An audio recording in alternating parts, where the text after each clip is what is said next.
You can build a life that looks flawless from a distance and still watch it tremble the moment pressure arrives. That is one of the most expensive illusions in modern success. Clean architecture, tailored clothes, soft lighting, better neighborhoods, better taste, better routines, better tables at dinner.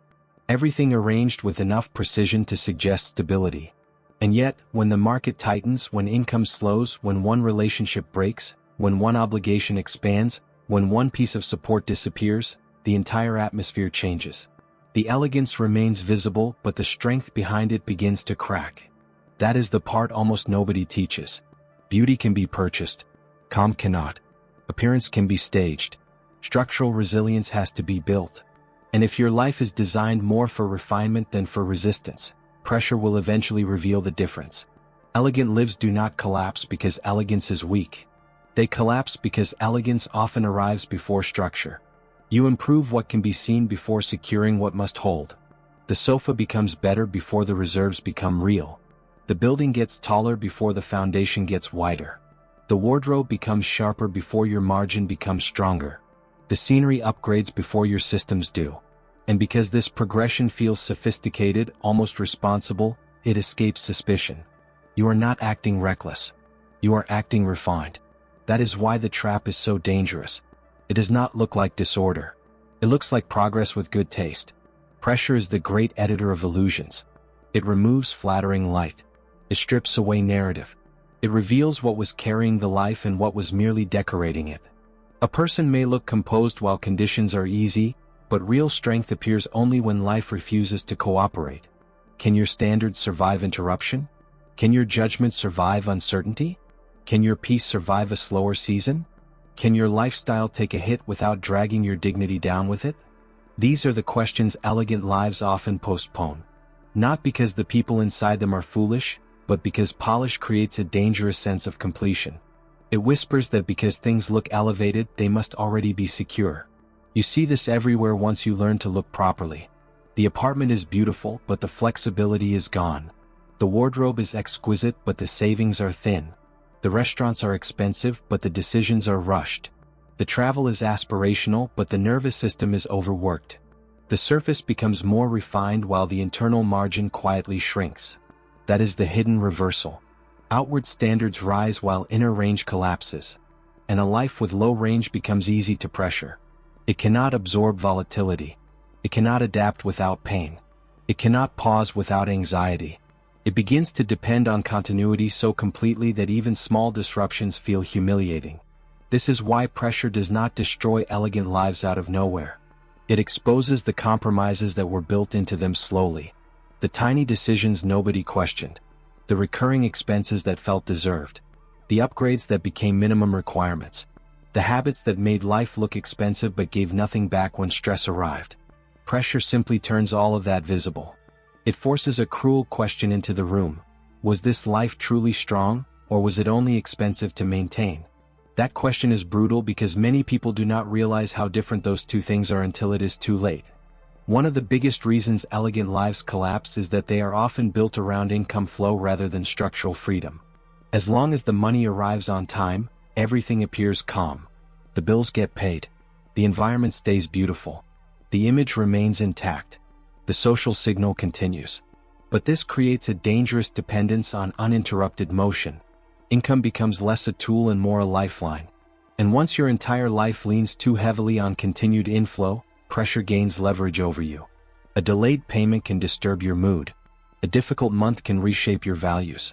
A bad quarter can make you negotiate with your own standards. This is not wealth. It is a well-dressed form of vulnerability. The elegant trap becomes stronger when others admire it. Approval is powerful because it can make fragile systems feel justified. If people respond well to the image, you start treating the image as evidence that the system must be sound.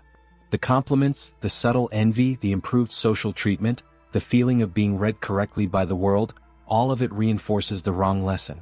You begin to think the life is working because it is legible. But legibility is not resilience. Recognition is not leverage. Admiration is not safety. Many lives that receive the most social approval are quietly the most dependent on conditions remaining perfect. That dependence changes behavior long before collapse happens. It shows up in tone. in pacing, in tolerance, in what you accept that you once would have rejected. People under elegant pressure do not always look desperate. They often look polished, punctual, and high-functioning. But inside, their decision-making becomes narrower. They become more attached to continuity than truth, more loyal to appearances than to flexibility, more willing to protect the aesthetic than to question whether the structure beneath it is still serving them. This is how refinement becomes a mask for strain. The outside remains composed while the inside becomes increasingly negotiable. You can usually identify a fragile, elegant life through one simple sign. It has very little room for reality. Everything must go right too often. The income must keep coming. The role must remain intact. The market must stay favorable. The body must cooperate. The timing must not drift. The support system must remain available. The emotional energy must stay high. Once a life requires too many favorable conditions just to remain graceful, pressure will eventually break the illusion. Strength does not need perfect weather. Fragility does. Real resilience, by contrast, often looks less dramatic than people expect. It is not loud. It is not always luxurious. It does not always photograph beautifully.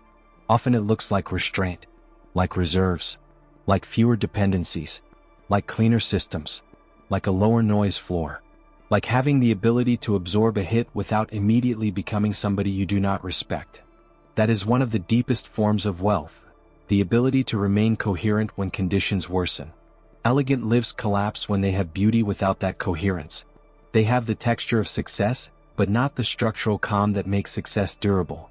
This is where your standards matter more than your image. A lot of people think standards are about refinement.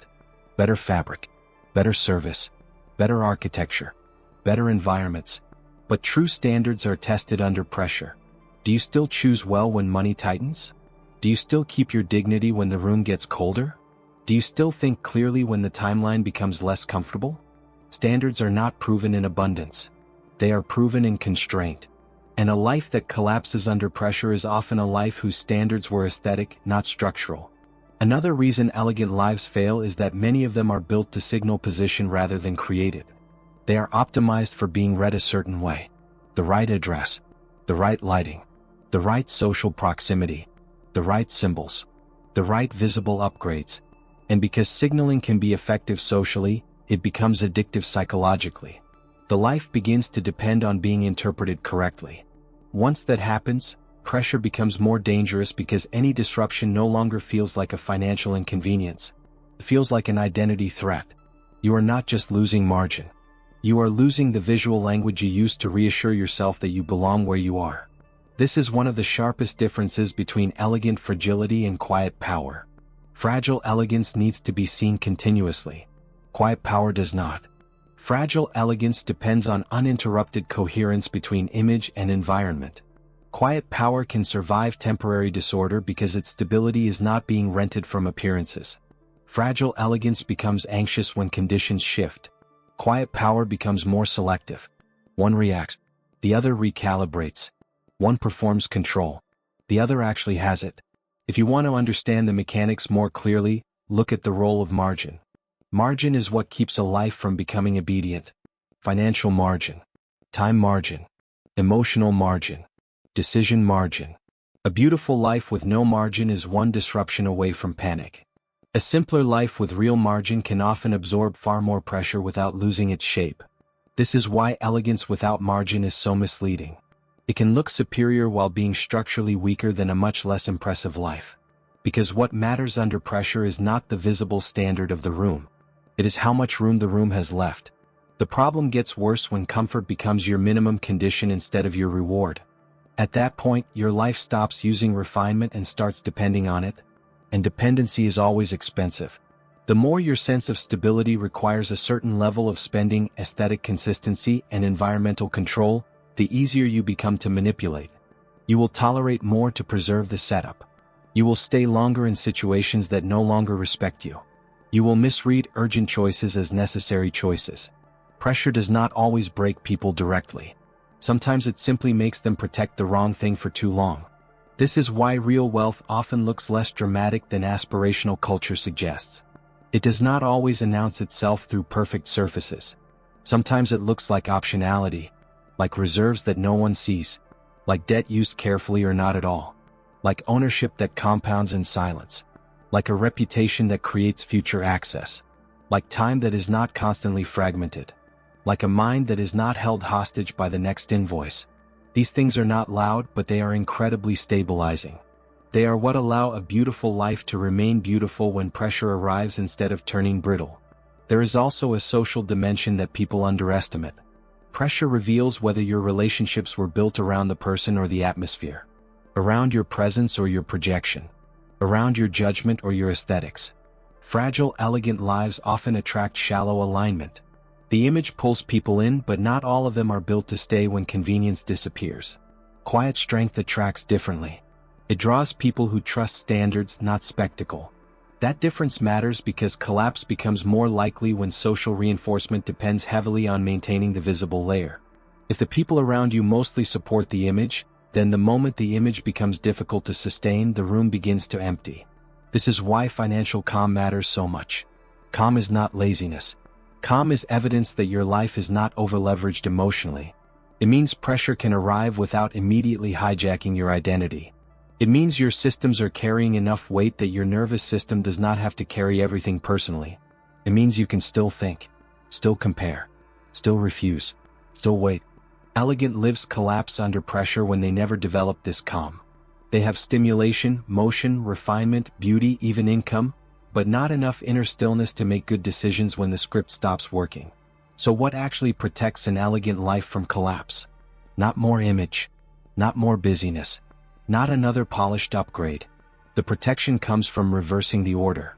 Structure first, margin first, reserves first, lower burn first, better systems first, ownership first, optionality first, reputation first, calm first. The beauty can stay, the refinement can stay, the standards can stay, but they must be supported by something stronger than momentum and applause. Otherwise, the life becomes a showroom with bad foundations. You do not need to reject beauty to avoid the trap. That is the wrong lesson. The goal is not ugliness. It is integrity. A life where the visible layer is honestly supported by the invisible one. A life where luxury is light because it is carried cleanly. A life where taste does not weaken leverage. A life where elegance is an expression of position, not a substitute for it. That is a very different thing. Feels different too. Less tight, less urgent, less performative, more deliberate, more spacious, more stable, more difficult to disturb. If you want to start moving in that direction, begin by asking harder questions. What in your life is beautiful but structurally weak? What have you normalized that quietly narrows your range? Which upgrades improved your image more than your control? What part of your standard is genuine and what part is just maintenance of a story? Where does your calm actually come from, and how much of it depends on uninterrupted flow? These questions are uncomfortable, but elegant collapse usually begins where honest questions have been delayed for too long. Then start making quieter moves. Reduce the financial noise floor. Build more breathing room than you think looks exciting. Strengthen one reserve. Remove one dependency. Delay one upgrade. Build one form of ownership. Create one path of optionality. Protect one standard in private rather than advertising 10 in public.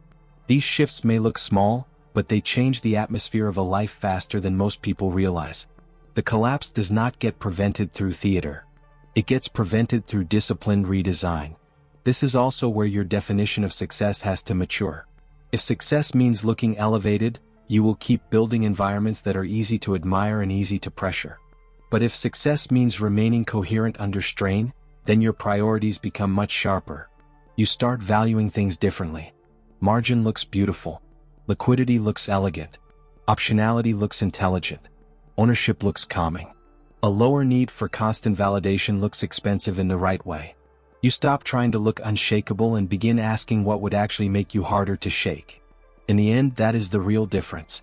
Elegant lives collapse under pressure when they were built to impress conditions instead of survive them.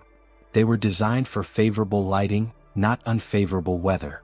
They knew how to look strong but not how to hold shape. Real power is different. Real power can sit in a beautiful room without depending on the room to prove anything. It can lose momentum without losing identity. It can absorb silence without becoming afraid. It can endure a colder season without immediately betraying its own standards. So do not ask only whether your life looks refined. Ask whether it can remain itself under pressure. Ask whether it can take a hit without becoming desperate, theatrical, or obedient. Ask whether your elegance is being carried by structure or by momentum. Because once pressure arrives, the truth becomes visible very quickly. And the people who truly rise are rarely the ones with the most polished surface. They are the ones whose beauty is supported by strength. The ones whose standards survive tension. The ones whose lives are built so well that even under pressure they do not collapse. They tighten, adapt, and hold. And that changes everything. If you want a life that still holds under pressure, subscribe. Here we build real wealth, true status, and the kind of quiet power that doesn't collapse when conditions change.